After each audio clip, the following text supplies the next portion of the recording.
Bonjour, mon nom est Max Beauchet. Je suis le fondateur du premier club de canot-camping du Québec, les Portageurs, et le cofondateur avec Pierre Lalonde de la fédération qui s'appelait dans le temps de canot-camping du Québec. Ma première descente de rivière, ça a été la rivière Rouge avec un ami, Bob Dion, mort il y a très très longtemps. On est parti de La Belle, on est descendu jusqu'au début des 7 Sœurs, mais il a été malade à cause du tanin qui était dans l'eau. J'ai conduit tout seul et au premier rapide, qui était un gros 1 ou un petit 2, je l'ai regardé, j'ai dit, il paraît que ça se descend, mais je n'ai pas d'expérience, j'ai personne. Je me demande comment faire, mais je dis, ça ne doit pas être le diable. Fait que je me suis déshabillé flambant nu, mais flambant nu. J'ai attaché l'aviron après mon poignet. J'ai pris une corde du canot dans ma gueule, puis j'ai dit, on va bien voir, on va voir ce qui va arriver. Et puis ça s'est bien passé. J'ai compris la première fois qu'il fallait redresser sans arrêt le canot et le tenir droit. C'était mon premier enseignement. Mais pourquoi tu t'es déshabillé? Parce qu'il faisait beau, puis je voulais que mes vêtements restent secs. Oh, OK. Parce qu'il n'y avait personne qui faisait du canot, mais personne. Ça a pris des années avant qu'on rencontre une personne en canot. Ça a pris des années, des années. Dans les portages, les gens venaient nous aider, tellement ils n'en revenaient pas. C'était le bon temps, là. Il n'y avait personne qui faisait du camping, il n'y avait pas un terrain de camping. Avant d'être au portageur, j'étais président du club de canot-camping caravanique de Montréal, moi. Je l'ai fondé. C'est pour ça que je connais l'histoire Non, moi, je suis un dinosaure. Côté anglophone, il y en avait quelques-uns, mais pas beaucoup, mais qui en faisaient un petit peu. Mais nous, bon, c'était normal, comme je l'ai dit au 60e, c'était normal que ça vienne d'un groupe de campeurs qui aillent faire du canot. On va pas faire du canot-camping si on ne sait pas au moins camper. Donc c'est moi, surtout moi, mais bon, ensuite j'ai entraîné Pierre Lalonde, Pierre Gérovial, plusieurs autres pour faire du canot-camping de plus en plus. Et j'avais eu la chance d'avoir des livres de France que j'ai donné à la Fédération, L'Enchantement des Rapides. Vous devez l'avoir ici. Et dedans, j'ai vu la cotation des rapides, tout ça. Et j'ai dit, bon, on va faire la même chose ici. J'ai donc commencé à faire des relevés de rivière, comme ça, tranquillement. Et les portageurs, on avait la chance d'avoir un dessinateur industriel qui s'appelle Gérovial. Il est mort il y a 4 ans. Il est 4 ans de plus que moi.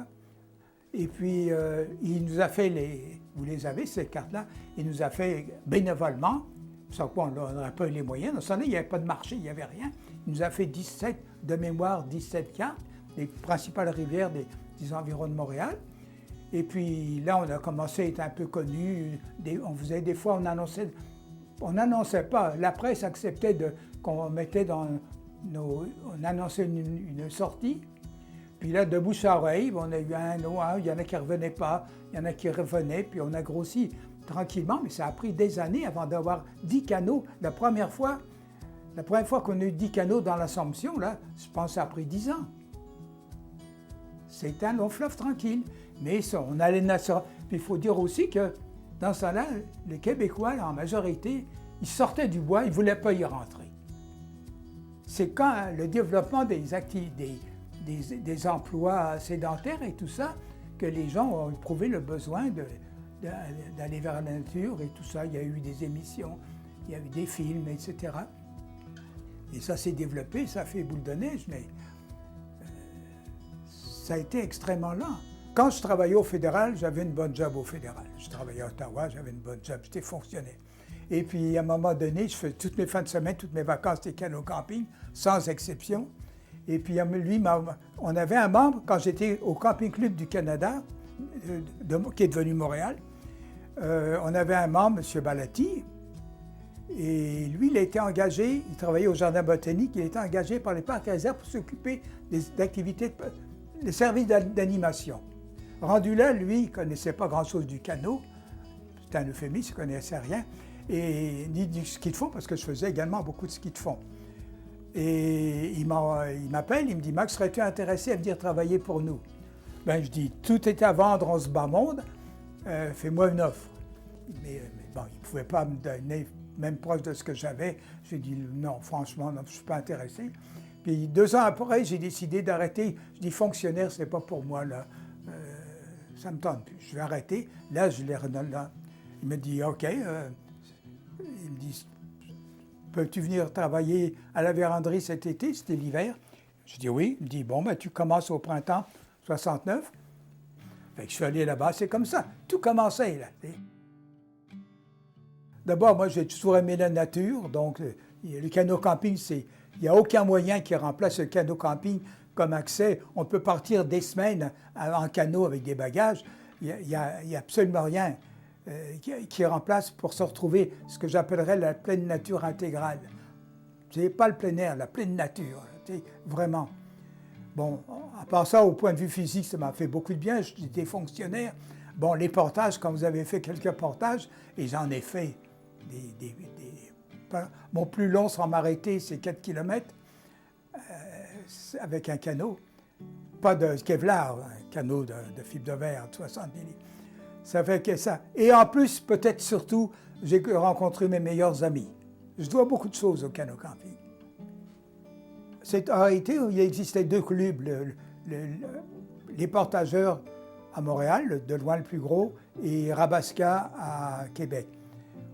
Bon, à 2, on n'aurait jamais envisagé de fond.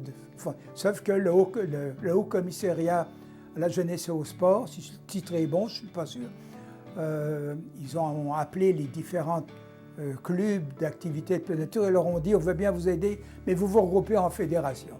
Donc, on s'est fait imposer. On s'est dit, bon, ben, on va se réunir.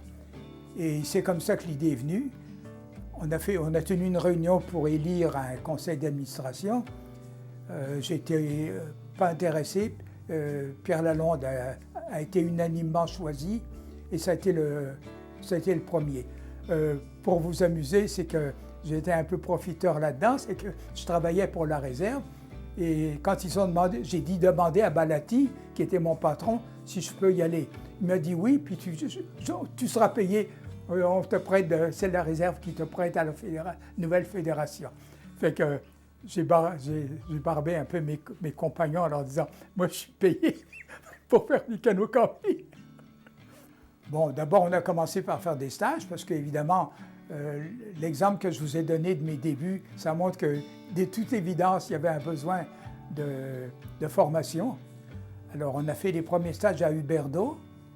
Le rapide était un peu fort, mais bon, ça ne fait rien. En 72 de mémoire, oui, pas mal certain que c'est 72. On a fait l'année suivante après des stages d'initiateurs. Il y avait le côté canot et kayak, le côté canot camping. Je chapeautais l'organisation au nom de la fédération, organisation et tout ça. Je travaillais 6 mois par an pour la fédération. Mais j'ai vite vu que j'arrivais pas. Fait que j'ai dit à Pierre Lalonde, de mémoire, c'était lui qui était président à ça là. Je lui ai dit, Pierre, prends quelqu'un à plein temps, je ne suis pas intéressé. Moi, j'ai lâché une bonne job de fonctionnaire au fédéral. Vous ne pourrez jamais m'offrir le salaire que j'avais là-bas. Fait que j'ai dit, il faut faire un concours. Le vice-président canot camping, il s'appelait étrangement Pierre Trudel. Et il avait un club qu'il avait fondé à Québec. Je l'avais rencontré, il venait, il faisait du canot camping, il avait fait un contenu de cours. Fait que je m'entendais bien avec. Fait que je me suis dit, ce serait bon que ce soit lui, parce que je le connais, il est compétent. Fait que, mais j'avais bien prévenu à Pierre Trudel, je ne peux pas le garantir que c'est une job stable. Toi, lui, il était enseignant. Pense-y bien. Non, j'y ai pensé. Tout, bon, c'est très bien. Fait que, en 1975, il est venu me prendre ma place à Jarry. On était à Jarry dans ce temps-là. En mars 1975, il est venu me remplacer. Incidemment, c'est comme ça que je suis parti. Pour le canot camping, je crois je sais que la Fédé a reçu une subvention pour les rivières, etc. Il faut rendre les rivières plus accessibles. Entre autres, protéger les portages. Souvent sont vendus à des propriétés privées. Ils font des chalets et ils bloquent les portages. Et il faudrait que ce soit reconnu comme quelque chose d'utilité publique, qu'il y ait des expropriations. On ne peut pas bloquer une rivière parce qu'à un endroit, il y a un monsieur qui a fait un chalet sur le côté d'une chute. Alors que toute la rivière est navigable et canot-campable, si on peut dire ça. C'est pas normal quand je vois des jeunes, ados, au Québec, qui ne connaissent rien du canot. Dans le temps, il y a eu ce qu'on appelle les classes vertes. J'ai oublié de vous dire ça tout à l'heure. Dans les premières années, plusieurs écoles nous ont appelés pour aller donner des classes vertes.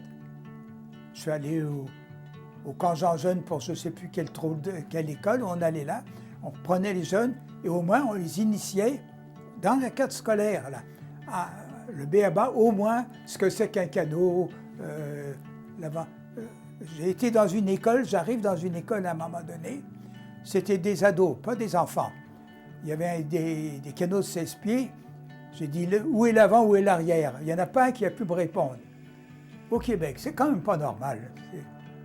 J'ai été déçu à un moment donné, on parlait de la finition des loisirs, que toutes les fins de semaine auraient 3 jours. Et je savais que là, ça allait développer le canot camping, parce que 2 jours, c'est juste. J'en veux pour preuve la différence de fréquentation dans les parcs et réserves quand il y a des fins de semaine de 2 jours et de 3 jours. Bon, ça, étant donné que ça ne marche pas, il n'y a pas grand-chose qu'on peut faire. Mais au moins, pour aller plus loin, le canot, pour aller en expédition, pour prendre des vacances incidemment pas chères, à part de vous rendre les canots camping, une fois que vous êtes rendu, ça coûte à peu près rien, à moins de rester dans une parc et réserve. Et même là, ça coûte pratiquement rien par rapport à un hôtel et motel. Et surtout, pour les jeunes, c'est une formation idéale de physique et mentale. Moi, j'ai beaucoup emmené, depuis que j'ai quitté la fédération, j'ai beaucoup emmené de groupes de jeunes, 12, et même plus, des jeunes. Et ils sont fous de joie en canot camping. Ils sont fous de joie. Ils peuvent se défouler, ils peuvent crier, ils peuvent casser ce qu'ils veulent. Ben enfin, à part le matériel, mais ils peuvent taper sur les roches, sur les arbres. On n'est pas, sauf dans les parcs municipaux, là, mais c'est le côté des jeunes. Autrement dit, le côté accès et le côté motivation chez les jeunes. Chez les vieux, ça viendra par la suite quand les jeunes seront motivés.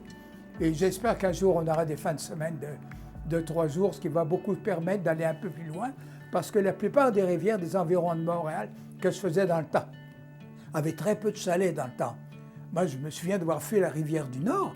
C'était une rivière magnifique, depuis le lac Brûlé jusqu'à Saint-André-d'Argentin, parfaitement canotable. Bon, elle était déjà polluée à Mont-Roland à cause de l'usine Mont-Roland, là, papier. Mais à part ça, là, c'est ce que je vois à peu près pour la fédération.